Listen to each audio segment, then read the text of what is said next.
Essa é a segunda mega tendência dessa lista de 6 que eu escolhi dentro do livro Mega Trends, que foi lançado antes de ontem pelo Rohit Bhargava. Então vamos lá, segunda mega tendência ele chama de Attention Wealth.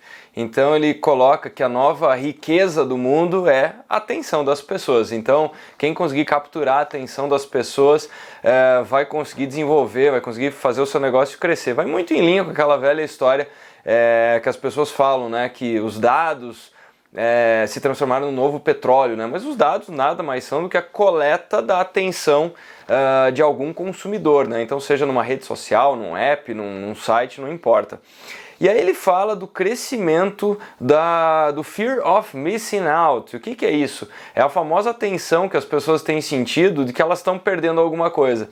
Ele exemplifica com o primeiro ano que ele foi dar palestra lá no South by Southwest, que ele teve a curiosidade de procurar quantas sessões em paralelo, quantas palestras aconteceriam ao mesmo tempo em que ele estaria se apresentando. E o número que ele encontrou foram 27 sessões. Então ele fala que no primeiro momento aquilo deu uma aflição enorme, né? De que ninguém ia aparecer, e não foi o caso. A palestra dele é sempre um sucesso todo ano, mas o ponto é que ele falou o seguinte: eu certamente vou estar desagradando alguém, porque vai ter uma outra palestra no mesmo horário, com um tópico incrível. Então ele fala que num cenário desses, 95% das pessoas elas vão estar insatisfeitas com alguma coisa, quando você tem uma oferta que é ampla demais, né? E ele fala que é o seguinte: os dois efeitos principais são: o mundo está com tanto estímulo, tanto incentivo a você clicar num canto e você tem que assistir documentário, filme, você tem que estudar, você tem que dar atenção para sua família, para os seus filhos, você também tem que estar em forma, você tem que fazer tudo.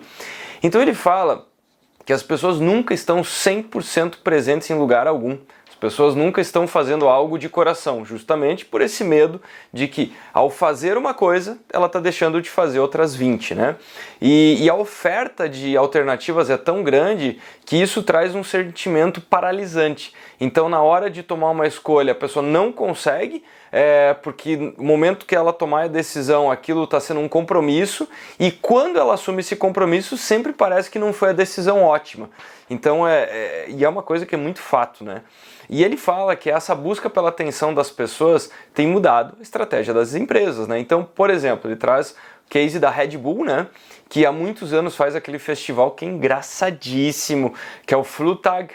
A Red Bull passou a patrocinar aquela competição bizarríssima em que as pessoas constroem os seus pequenos aviões, né? Elas se jogam lá de uma plataforma, tentam se sustentar no ar por poucos segundos.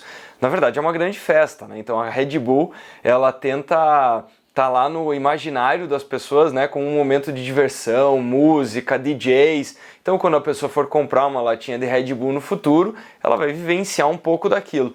Só que o ponto essa brincadeira, né, hoje é transmitida para mais de 50 países. E é por isso que a Red Bull está investindo em mais de 20 clubes de futebol, equipe de Fórmula 1, muitas competições de esporte radical. E o racional aqui é o seguinte: eles querem criar conteúdo que é expectable, né? O que é isso? É conteúdo que interessa, é conteúdo que as pessoas param para ver. Então o que eles falam é o seguinte, que a Red Bull está fazendo isso porque é um belo do investimento. O que eles conseguem em exposição de mídia é muito maior do que se eles fossem alocar esses espaços com anúncios, né, com publicidade e propaganda. Então quer dizer, quem tem bom conteúdo consegue se posicionar na mídia e comprar um espaço de mídia com as suas habilidades, né? Então é uma coisa muito legal. E ele fala que essa história de conseguir capturar a atenção das pessoas, o medo que isso... Qual que é o medo que isso traz para o varejo, por exemplo? É que as pessoas sabem que o consumidor está indo para a loja para olhar os produtos e para daí comprar online. Então uma coisa curiosíssima que ele fala, que é o Just Looking Fee. Algumas lojas estão começando a cobrar uma tarifa quando a pessoa não cobra nada, não compra nada. Então ela vai até a loja, ela vai só para passear ou para olhar as coisas, no final ela tem que pagar uma pequena taxa porque ela só foi olhar e provavelmente ela vai comprar isso na Amazon ou qualquer outro site. Então, por isso que ele fala que é tão importante oferecer uma experiência para que a pessoa vá lá, para que ela queira levar algum produto para casa. E aí ele fala como é que você prende a atenção das pessoas, com storytelling, com boas histórias para serem contadas. Então até aí não tem segredo nenhum, né? Ele fala do aumento da preocupação com as fake news, com deepfake, né, porque isso contamina o storytelling, né, das marcas e das empresas.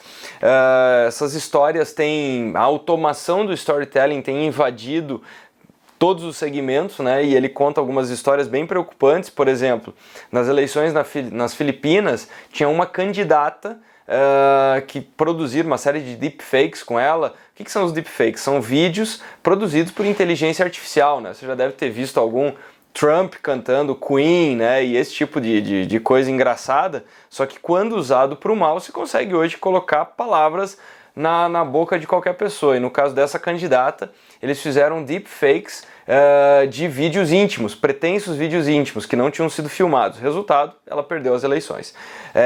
E ele fala de robôs que fazem reviews de restaurante, influenciando o TripAdvisor. Então, se você foi parar numa roubada ultimamente de hotel e restaurante, pode ter sido um robô que faz reviews e que do outro lado o robô que deveria identificar isso ainda não consegue. Então ele fala que para conseguir a atenção das pessoas é crescente o sensacionalismo.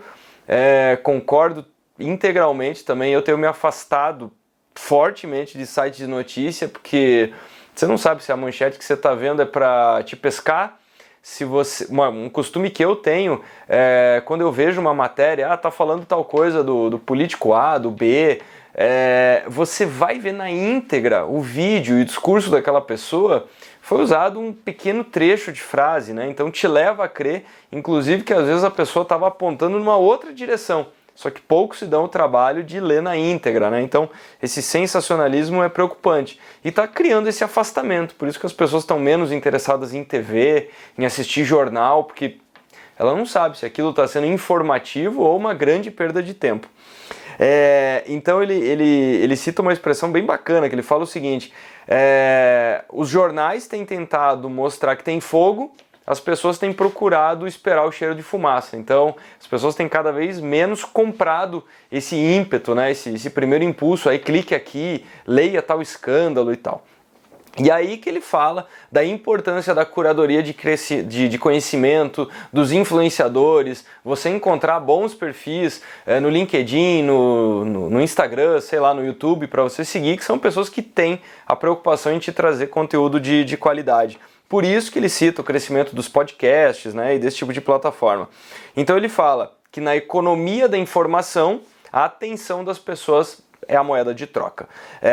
Por isso que ele fala que as marcas vão ter que cada vez mais contar suas histórias, mais do que fazer propaganda, elas vão ter que trazer qual é o seu legado, né? Qual é a sua trajetória. Então ele fala que, por exemplo, o caso da Hermès, que faz aquelas peças de luxo, né? Faz aqueles lenços, enfim, a ação de comunicação mais bem sucedida deles do ano passado foi justamente fazer um mini documentário mostrando a preocupação que eles têm com o algodão, toda a cadeia de suprimento, a história da marca, e isso criou um storytelling que aumentou a confiança do público na marca. Então, muito mais do que fazer uma ação assim de autopromoção, as pessoas vão ter que, as pessoas e as empresas vão ter que mostrar de onde elas vieram e por que elas estão no lugar que estão. Então essa é a segunda mega tendência, chamada de Attention Wealth, né? Eu achei muito bacana e eu continuo aqui no terceiro vídeo, daqui a pouquinho falando sobre as mega tendências para 2020.